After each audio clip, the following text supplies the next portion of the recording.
Good morning. Welcome in, friends. Ivan here. Hope you're good. We're getting fired up here. Got to get the laptop queued up so that we can monitor as we go. But welcome in. Welcome to Monday. Today is September 14th. We're about halfway through the month of September, and hope you're doing good. I hope you're staying busy. I hope you're finding ways to build and grow business. I hope you're enjoying things as we go. And I hope you're ready for an important class. Today's class and our time today potentially is a conversation about what I am describing as a once-in-a-generation opportunity in the professional and beauty and barber industry. Yes, I think what we're going to talk about today can be that big, can be that important for your business and your world going forward. If you're a student, and we always have some friends here joining in from Milan, good to have you guys, and I see some regular names rolling past me on the list of people showing up. Rebecca Harris, my friend, good morning. Good to have you here. So, before we jump into today's topic, of course, we always start with $100,000 haircutter with our reading from the book. You know, I did a meeting last night for a salon that is currently as a team working their way through 100 by 100. They've got a 100-day program for building business, and the goal for their organization is that every member of their haircutting team come up with 100 new customers, and they are only a couple of weeks into the program, and as a group, their shop has already, as of last night's meeting, as a group, their shop has 97 new customers. I promised 100. They're 3 away, and they've only been into this for a very short time, so it's building. Bottom line, guys, it works. And if you don't have this book, get your free copy. Just pay shipping and handling. Of course, visit my website for full details on that. But let's get into the day. Today is September 14. Let's get the bookmark out. Let's turn to the 14th. Here we go.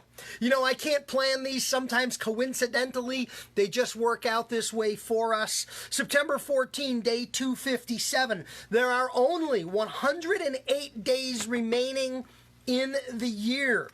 2020 is going to be gone in 108 days. Are you going to hit your number? Are you on your way? A lot of people are falling short this year, and will say due to no fault of their own.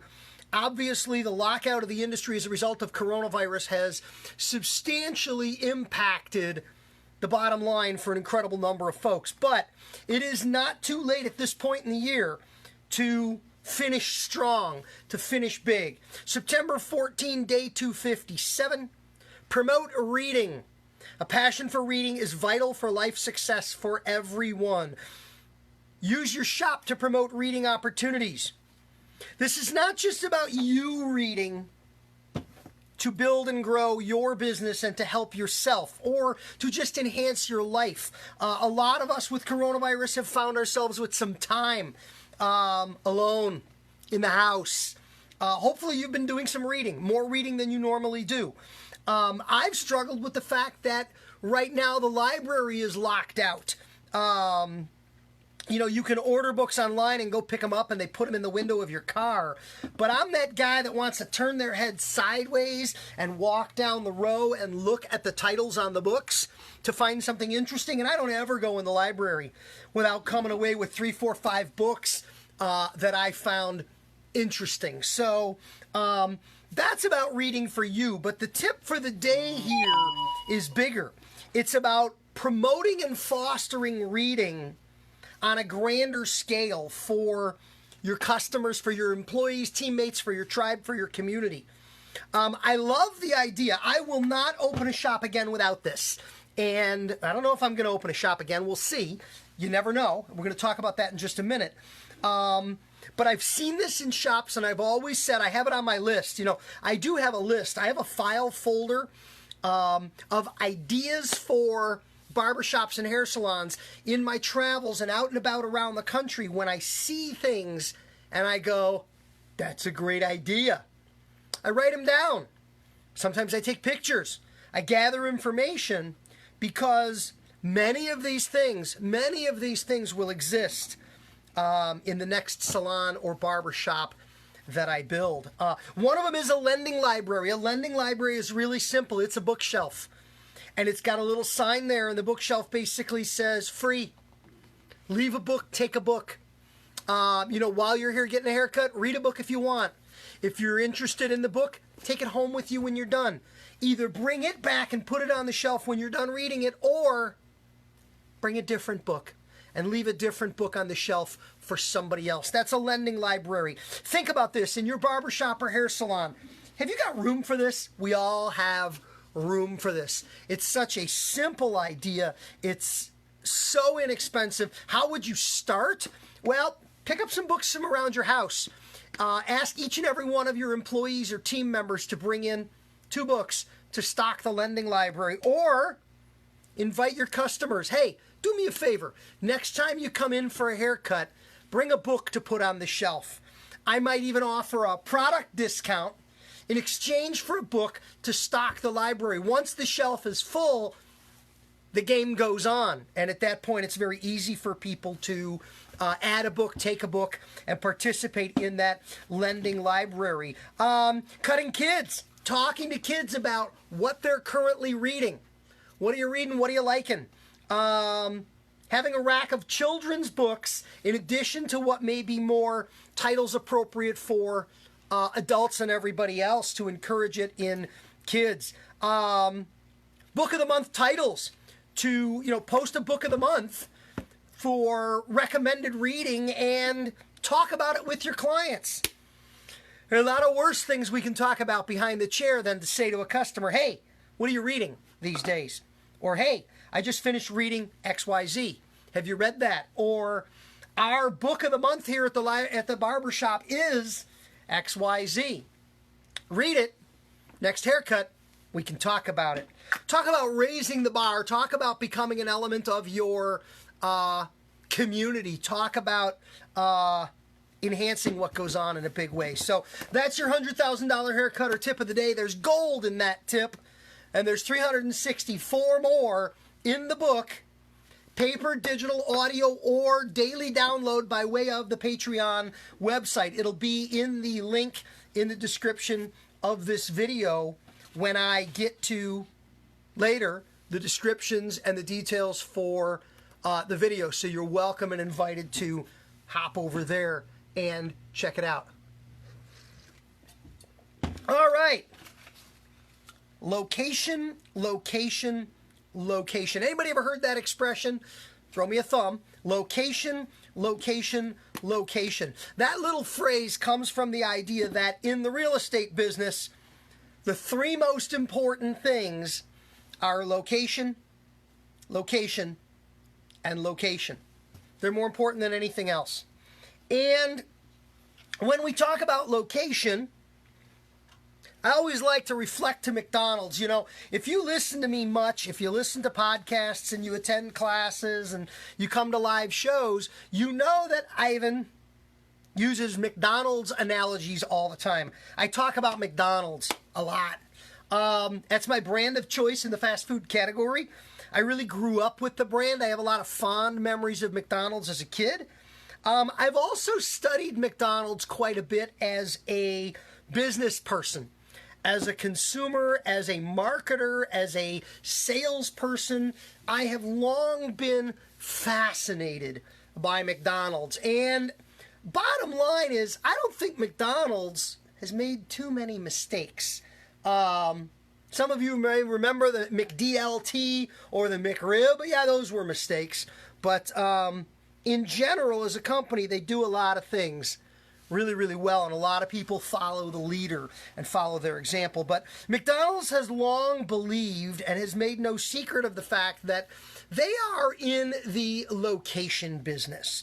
That one of their secrets financially was owning the ground on which their restaurants sit, owning those properties, In some cases, corporate buying them and leasing the land back to the individual franchisee. McDonald's has really been in the real estate business, beyond just being in the hamburger business, or as some might tell you, they're in the real estate business first.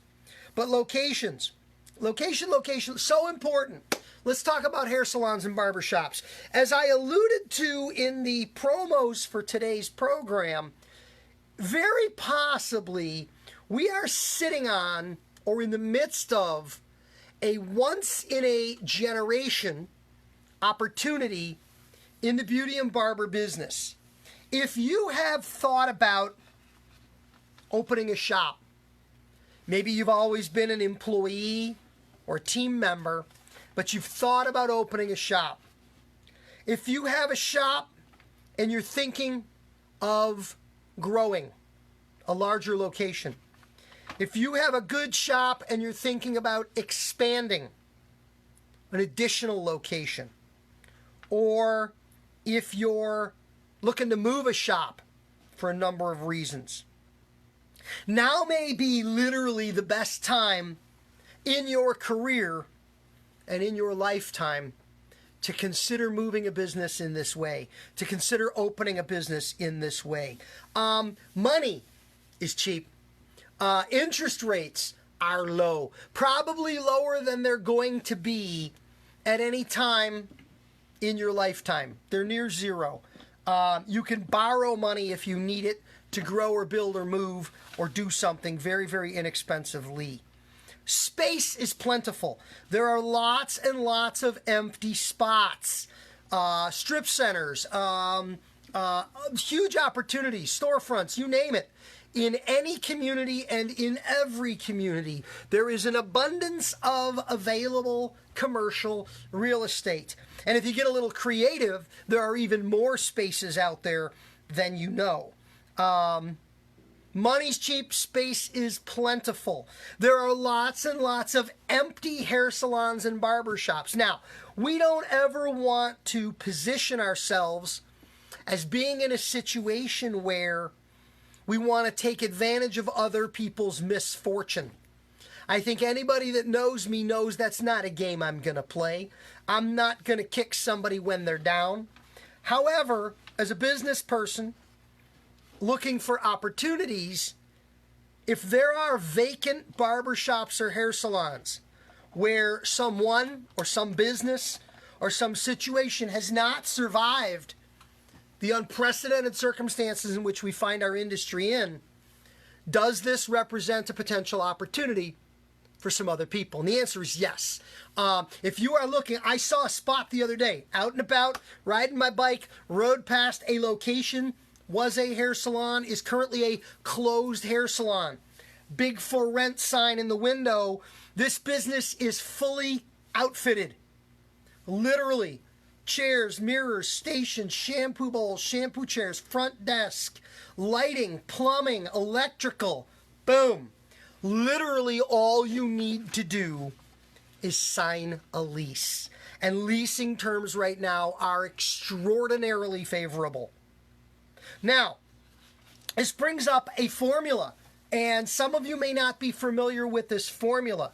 I want to share it with you because if you are considering opening a business for the first time, I think you should know this formula. If you're in business, I think using this formula to evaluate the health of your business right now could be a very, very valuable strategy. And the formula is 10%. What do I mean by that?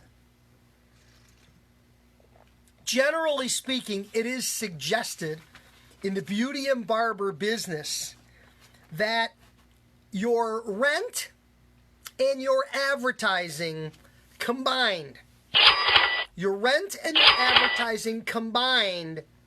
should equal 10% approximately of your gross revenue. Now I want to make this clear so it's understandable. Let's say your monthly gross revenue goal, your monthly gross revenue target, it may not be the reality for your business right this very moment, but your monthly gross revenue is $10,000. Your business brings in $10,000 per month. you should be budgeting, therefore, about $1,000 or 10% of your budget for a combination of rent and advertising. Rent and advertising, those two expenses. Now, here's what I mean by budgeting for a combination. A better location, a higher quality location, maybe a newer building, maybe a higher traffic area, maybe better parking, maybe better visibility and access from the street. All of the things that make a location better will drive up the rent. You'll expect to pay more for that. I think everybody understands that. A better location will cost more money. That's pretty straightforward. Now, the second piece of this is a better location will require less advertising. If you're on a better street with better visibility, more people can see you and find you for free. I think that makes sense to everybody. Flip it around though. A location that's not as good, for instance, a good location, but on the second floor. You know, if in major cities, you see a lot of hair salons and barbershops on the second floor in downtown areas because ground floor spots are just too expensive. So they go upstairs. Well, am I going to see you if you're on the second floor? It might be harder to spot you. I might not have the visibility. I might not have the access. I might not have the parking that I would have in a more desirable location. As it stands to reason then, in order to drive my business forward in a proactive and aggressive way, I would have to spend more money on advertising. I spend more money on rent, I can spend less money on advertising. But if I'm spending less money on rent, I'm going to have to spend more money on advertising. Does this make sense? That's where we get the idea of the formula that a combination of rent and advertising should equal approximately 10% of your gross monthly revenue. Those are rough numbers to work with, and I think they're a great place to start. Depending on where you're located, the type of business you're operating, and other circumstances, you may find that 10% is not enough. You're going to need to spend a little more. However, if you're a well-established business, been in place for a while, you're rocking and rolling, you negotiated a good lease from the outset, and you've grown your business, you may find yourself falling below that 10% target number. And you know, keep in mind, as you grow your revenue, as you build your business, as your business makes more and more money every month, your rent is a fixed asset or a fixed liability. Your rent is a number that doesn't grow month to month. It may grow lease to lease, or you may have increases built into a lease, but once you've signed that lease for, let's just say, a year, if in 1 month you do $10,000 and in the next month you do $12,000, if you grow your business, your rent becomes a smaller percentage of your total revenue. So that's the idea there for the formula. So we have a once-in-a-generation interesting opportunity on our hands. Locations are plentiful. Money is cheap. The earth is covered in used furniture. I always tell people, do not go into big debt to open a hair salon or barbershop. Do not spend money you do not have. Get the door unlocked. Fast, cheap, easy, quick, and well. Just get the door unlocked. Get the hair falling. Get the money climbing and coming in. We can improve, we can remodel, we can spend, and we can invest as we go with cash on hand, as opposed to incurring crazy debt. But once again, we find ourselves in this unique situation in which debt doesn't really cost what it used to. Money is cheap. So let's talk about a few things. Let's talk about scouting locations. You know, where do you put your business? Well, let's ask some questions. And again, this is, are we opening a new shop? Are we moving our current shop? Are we opening a second location, third location, multiple locations of our business? Lots of choices. Question number 1. Who are your best customers? And are we, with this expansion, targeting the people we already know and understand to be our best customers? Or are we potentially tapping into a whole new demographic, a whole new group or category of best customers? I think that's an important decision. Who spends the most money with you? Who is the best fit? Who are the raving fans who absolutely love you and what you and your business do and provide? I think you need to know that question, the answer to that question first. Who are your target customers? Who are your best and who are your target? Are you targeting your best or are you targeting a whole new group? I think we covered that. Where are these customers? Once we know who these people are, and we're sure that there are enough of them to make this a viable business targeting, to make this a viable business endeavor, we know who we're going after, best customers, new groups, whatever. Where are they? Where do they live? Where do they work? Where do they drive? What do their traffic patterns look like? What time of day are they in different places? You know, when I had my shop, we were on a major road between an interstate and a highway, between a toll road and a highway on a major street. We were on that street that had the car dealers and the grocery stores and the strip malls and all the shopping and everything else. And when I would cut hair, I would look out the window, and the street in front of my business was bumper-to-bumper traffic all day long. And I never really understood this because there was no traffic when I came to work, and there was no traffic when I left work, but I traveled at off hours. But during the morning and afternoon rush, during lunchtime, throughout the day, this street was jammed with cars. Thousands and thousands of cars every single minute. Trip stringing is an important consideration. I don't know if you've heard the term trip stringing. Urban planners and people who study traffic flow often refer to what's called trip stringing. You know, very few of us leave our house, go to get a haircut, and go straight home. And then leave our house, go to the grocery store, and go straight home. And then leave our house and go to the post office and go straight home.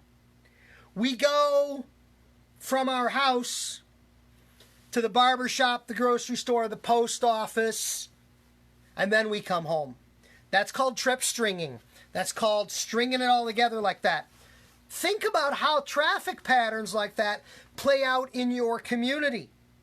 You know, I use as an example, I'm in the car, I'm driving around, I'm doing stuff. All of a sudden I decide I'm thirsty. I want to drink. Anybody that knows me knows I've been known to drink a little bit of Diet Coke. I'm a fan of the brand. Well, I'm driving along and I see a gas station. But it's on the left-hand side of the street. What do? I skip it. I keep going. I'm looking for a gas station on the right side of the street. I'm looking for that easy turn in, pop in, get my pop, pop out. Pop, pop, pop. Pop in, get my pop, pop out. I don't think I'm unusual in this regard. Think about a location as it relates to traffic flow like that. Do you guys know what a pork chop is? I don't mean a pork chop like the one you eat. I mean a pork chop like the one that frustrates you from time to time. You might know what this is, but you might not know that it's called a pork chop. When you are driving along and you get to a shopping strip on the left-hand side, and you want to make a left-hand turn into the shopping center, but you can't, because that shopping center entrance is designed only for people coming the one way. They can turn in And then people in the shopping center can turn out all on that side of the street. But they won't let you make a left turn into the shopping center. And they won't let you make a left turn out of the shopping center. That little one-way, one side of the street entrance has that little funny shaped island. Look at it next time you drive past it. Look down on the ground at that little cement elevated area that lets you drive out or drive in, but doesn't let you left in or left out. It's called a pork chop because it's shaped like a pork chop. And those frustrate the daylights out of people. You want to look at that issue when selecting a space that you would potentially locate your business in, because you may choose a location that specifically makes it almost impossible for everyone on one side of the street to visit your business. And if it's that much of a pain in the butt, you're going to miss out on an incredible number of customers. This is where we talk about traffic flow in this way, and it can be very, very important. Knowing things like that pork chop situation, knowing things like the time of the day and the day of the week when traffic is flowing. Let's talk about an interesting conversation as it relates to opening a business and selecting a location. You know, a while back, I did a bunch of work with the chain that you know called Sport Clips. Everybody's familiar with those guys. There was a time when Sport Clips was the fastest growing franchise in America. Not haircutting franchise, but franchise of all franchises. They were growing like crazy, and I did a bunch of work with them. I had the opportunity to speak with some folks who were involved in their site selection, where they made decisions about where they put Sport Clips locations. The strips, the centers. They like new strips, but they'll go in an old strip sometimes. But you know what they really like? And think about this, guys. This is what I'm talking about when it comes to the thinking you have to do to pick a spot. You know what Sport Clips likes? Sport Clips likes Buffalo Wild Wings. Did you notice this? Have you ever spotted this? If you find a strip center that has a Buffalo Wild Wings in it, there's a pretty good chance they have a Sport Clips nearby. Really nearby. What does Sport Clips do? They do haircuts for men and boys. Who eats at Buffalo Wild Wings? Men and boys. What is Sport Clips' theme? Haircuts and sports. What is Buffalo Wild Wings' theme? Beer, wings, and sports. You guys seeing a fit? You guys seeing a partnership opportunity? You guys seeing two businesses that benefit from being near each other? That is exactly what's going on there. And I don't know how formal this partnership is. I don't know if the people at Buffalo Wild Wings are sitting down and having wings and a beer with the people from Sport Clips. But it sure feels like they might be. And it wouldn't be a bad idea if they did. And there would be nothing wrong with it if that's what happened. Got to be thinking. Got to be looking ahead. Look for businesses that complement your business. Look for businesses that work well with you and your customers. Look for businesses that support your timing and traffic pattern. You know, I did a great deal of partnering in my strip center back when I had my shop with Subway, the sandwich place. Subway had lots and lots of people who showed up, bought a sandwich, and left quickly. They were here and they were gone. They weren't hanging around. Think about it. If a guy is going to Buffalo Wild Wings to watch a football game, He may park his car in the parking lot and he may be there for 3 hours. Yeah. Talk about turning over cars in the parking lot. I didn't have something like a B-dubs in my parking lot, but I did have a Subway. Turning over lots of customers. Talk about trip stringing. There are a lot of people that eat at that Subway repeatedly. Local people who are constantly pulling into that parking lot to buy a sub sandwich from those folks. Well, at some point, they better pull into that parking lot and buy a haircut from me. So, think about some of the things you're going to need in a location when you're picking a location. I alluded to some of these already. Timing issues. Who else is in the strip and when are they utilizing the strip? Parking. Parking in general. Is there enough parking for your business? And is there enough parking for your business when all of the other businesses are using some of the available parking? What about water? This is extremely important for people that do skincare, people that do hair color.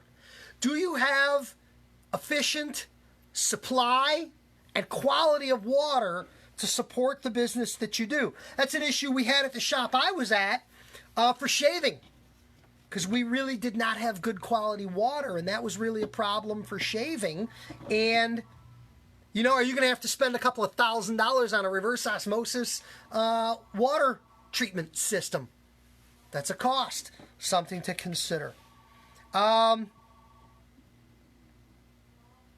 Last thing I want to talk about here as it relates to this is the other tenants in your spot. What's the current trend? Is this a strip that is thriving and growing? Or a location or an area or a neighborhood that is thriving and growing? Or is this a neighborhood that is kind of peaked and on its way down? Both represent opportunities. It's like being in real estate or being in the stock market. A lot of people who speculate in stocks and things, they're not really concerned with whether the market is going up or going down. They're concerned with whether the market is moving. One of the important questions can be, where is this strip going? Are new tenants coming in? Are existing tenants holding? Or are other tenants moving out? All of these represent opportunity. A neighboring tenant moving out represents an opportunity to tear down a wall and expand your business. A hot shopping center might represent an opportunity for you to move somewhere else because the landlord is eager to rent to somebody else who will pay more. What might feel like you're being forced out might really be an opportunity for you. And even a neighborhood that is currently in a community or an area that is struggling might represent an opportunity if you are choosing to enter into the segment in a more price-conscious or price-focused way. So not necessarily a negative, potentially a positive opportunity. Now we're going to continue the location conversation next week.